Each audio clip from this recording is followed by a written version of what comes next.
Hey guys, welcome to a brand new video for That Fat Vegan. I don't have anything really planned to talk about. I just felt like I just needed to talk, I guess. I have not gained or lost any weight since my last video. I haven't really been doing that well as far as eating goes. I got really into these salt and pepper potato chips. That's my thing. I'm not a super sweet snacker. I like salty things. Last week I drank on Friday, Saturday, Sunday, and Monday, I believe.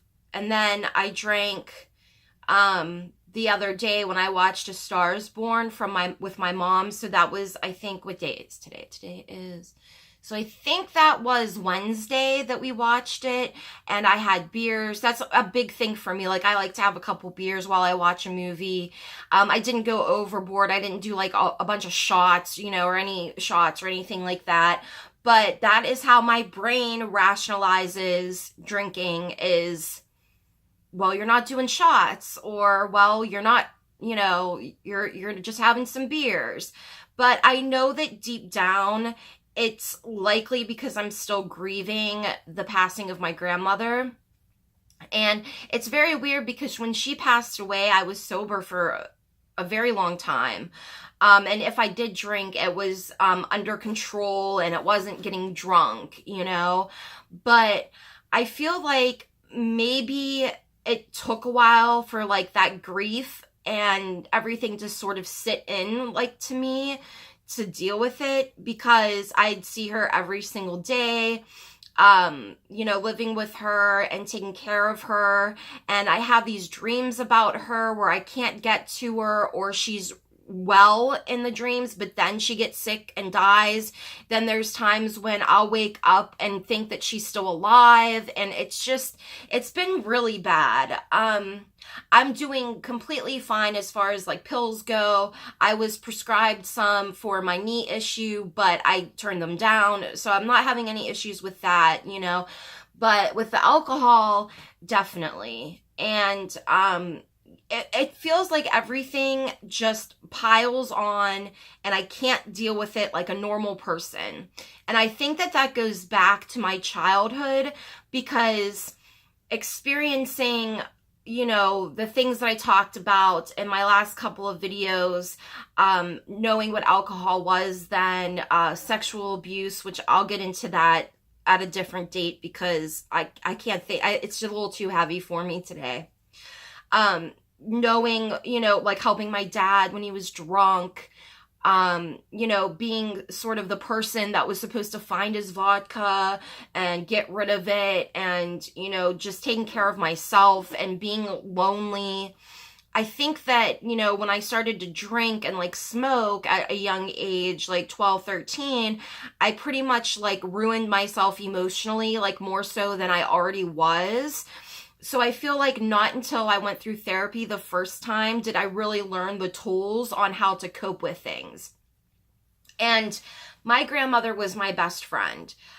We talked makeup together. I, did things from making meals to helping her up the steps. I mean, whatever it was, I did it. And we got even closer. I always considered her like my best friend, but during those last couple of years there where she was getting, her health was declining and needed more and more help, we would play cards together, talk about makeup, swap makeup, watch Dr. Phil together, play our 500 game, just everything. And that was my life for a few years. No work or anything. Well, I worked at a dental office for a little while, and I feel really bad because I was friends with the girl that got me the job, and I mean, we were really good friends for about a year or so. And during that time, my mom was babysitting my nephews and niece all the time, or was it just my nephews then? But she was always doing something else. So my grandmother was left alone in the mornings and I would have to go to work. There were a few occasions when my mom was late coming home or forgot what time it was. And my dad would be like blowing up my phone at work. Like, you have to come home. She's downstairs yelling. She's awake, and I'm panicking, It's always been my obligation. I've always had that weight of everybody else on me. And so there were a few times I had to call off. Around that time, I got this dental surgery done. It was just bad. Her and I are no longer friends now, although I do wish that we were, because I did really click with her, But it was very hard to have most of, if not all of my time consumed, with my grandmother and her being sick. And for so long, that's what I did, was take care of her. And to not have that person anymore was just bad. We had a last, week and a half together that was really great and really devastating. She passed away in the home. We had hospice care come in. I was the only one that could get her to take her medication. She was very anxious. She should have had the Ativan sooner. If I would have been in charge of that. My mom was doing the meds, but I would have given it to her sooner. But, she would call for me, wondering where I was, if I wasn't in the room with her. My husband helped us out so much. The way that they had her hospital bed in here was right where the curtains are, and her drapes were kind of shitty. So he put blankets up so that, the sun wasn't in her face, and I'd get her coffee, or if she could eat, when she could eat anyway, eggs and toast, and sit with her. And she would always say, she would be like, am I dying? Am I dead? I'm like, no. I knew she was very anxious and nervous. And, she, there was, after about 6 or 7 days, maybe a week or a little more than a week, she was out of it. So she wasn't talking. She was just sleeping nonstop. We had a chaplain come and do, she's Catholic, and did prayers for her. And she laughed a little at a joke that the woman made. And it was for that moment, you think, she can still hear us, but she can't talk, she can't really wake up, and then sometimes you feel if she does, she's gonna be okay, but she's not, you have this little feeling of this 1 second of hope, maybe this is gonna turn around, because you deny yourself to really think what's happening. And there were so many times that I broke down during that period that I felt since it was kind of a slow process where she was here, she's dying, I see her all the time, it was probably a better time to grieve than if it just happened out of nowhere, because you knew what was coming. But I don't think that I really got over it, because I miss her so much. I feel I can't even breathe sometimes. And, before she passed away, there was this one night, I believe it was actually early in the evening, the night that she passed away, she opened up her eyes for the first time in days, and she was just looking at us like she needed something, and we couldn't do anything, to help her. We didn't know what she wanted, and we finally got her comfortable, I sang to her, I played Connie Francis for her, we still talk to her, of course.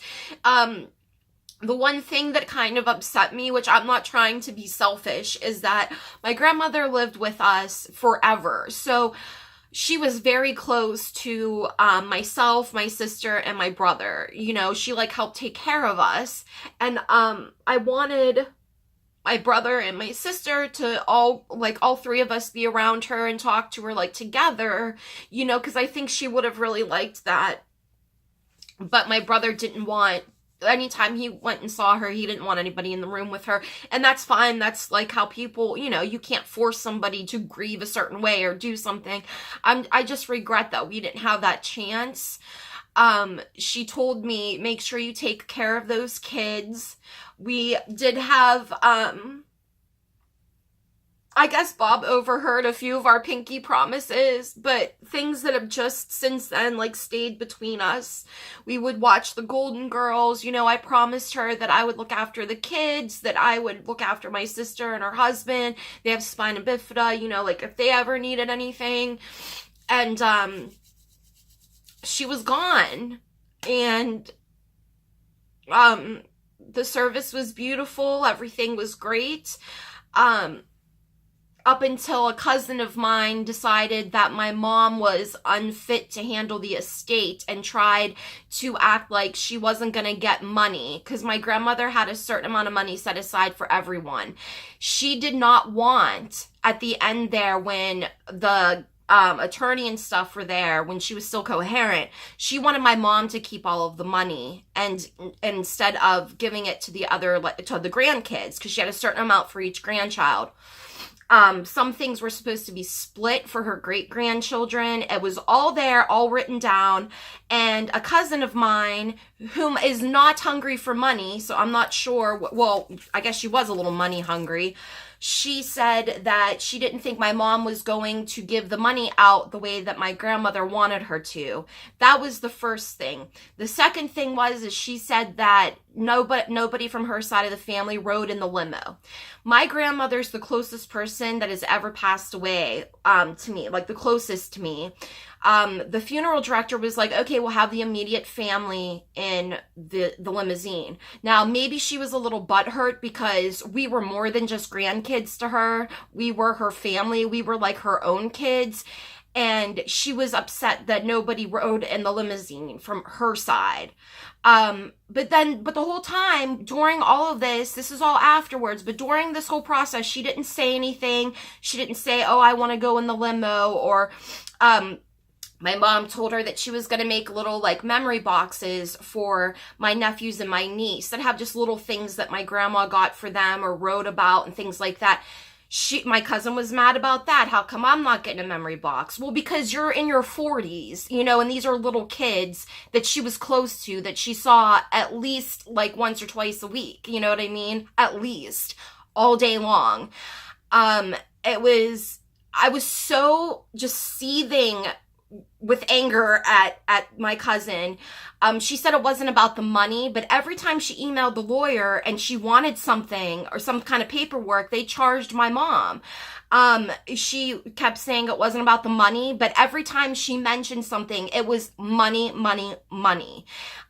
She, like, threatened to sue. I mean, it's absolutely ridiculous. Like, my grandmother was her mom's mom, and we took my grandmother down there to see my aunt when she was passing away. Now, granted, my mom would never ask for help, and she had me, but, like, nobody offered to come up here and see my grandmother. Yeah, you're her granddaughter just like I am, but I'm here with her all the time. And it's not like we prevented you, like you would call and say, I want to come up, come up, like fly up and like visit for a week or a few days or whatever it was. Never prevented her from doing that. So I don't understand where all of that came from, but she's a fucking piece of garbage. And I absolutely hate her. The money that she did get, my grandmother didn't even want her to have. She was changing it so that my mom would keep everything. My mom said, no, this is what you originally wanted. This is what, we're going to do. And she ended up being out a bunch of money because of all the times that this cousin contacted lawyers and all this stuff had to be filed and printed up. And the attorney, she was a cunt too. I don't know. Didn't mean to go off on that rant, but it's like, how could people be like that? Like, I just lost my best friend. My mom just lost her mom. And you have the nerve to be talking about money. Like she thought maybe my grandmother had like hundreds and hundreds of thousands of dollars or something. And we were trying to hide it or whatever. No, like, just absolutely disgusting. And I likely won't ever see her again unless there's a death in the family. But I swear when I do, I really have to keep it together because whew, my grandmother would be rolling in her grave right now. Like, if she knows, or if she knew what this woman was doing. It's just absolutely despicable. So sorry about that tangent. It felt good to get it out, though. I'll tell you what. But I just feel like that, along with like some other things, like just memories, just missing her, missing, the smell of her coffee in the morning and making her eggs over easy, and the way that she would pick at a plate and be like, I'm not hungry, but she would eat that whole sandwich even if she said she just wanted half a sandwich. Total grandmother lunch, and she was just the best, and she gave me such good advice, and she was just the best, and I really miss her. What was really actually pretty cool is the hospice place that came to take care of her, we were allowed up to, I think it was 8 different pieces that we could pick from to do teddy bears or heart pillows, or I think that they were like regular pillows, like small, like throw pillows. And we each picked an item of her clothing, and I got her, I think I did post this on Twitter, the bear. I got a teddy bear made out of my favorite shirt she would wear, which had like these little pearls, and it was so her like Easter sweater. And they made these elderly volunteers make these things by hand. They sew everything, stitch everything, and it's absolutely incredible. So I got a teddy bear. And I think my mom got a few things, but what I really want to get is, I have her fingerprint, and I can get her fingerprint on a locket, well, on different things. You could do just like a circle, with like a chain and like a little like birthstone or something. And what I want is like the white gold, heart, and I want her garnet birthstone, which is mine as well, on it. I think she's a garnet. Oh no, I don't remember now. Anyway, with her birthstone on it and her fingerprint, on the back, and have it say Bam, because when we were little, when my sister was little, she would say Bammy instead of Grammy, and then that just went through all of us. So we all knew her as Bammy or Bam. And I don't know, I'm lonely and I miss her, and that's just a void that nobody can fill, and I feel like I've been filling it with alcohol, and it's just upsetting. And I want to do better. I just think that like right now, I'm not trying as hard as I should be. I'm not being as accountable as I should be, and it's just frustrating. Like, I just wish I could deal with things normally, and maybe it is normal, and because I have an addiction, it's just a little bit worse or something. I don't know. But I am gonna try to get back on track. I was sober yesterday and today. I did put in another order at that Thrive Market. I'd like to do a video about them because I have absolutely loved my experience so far.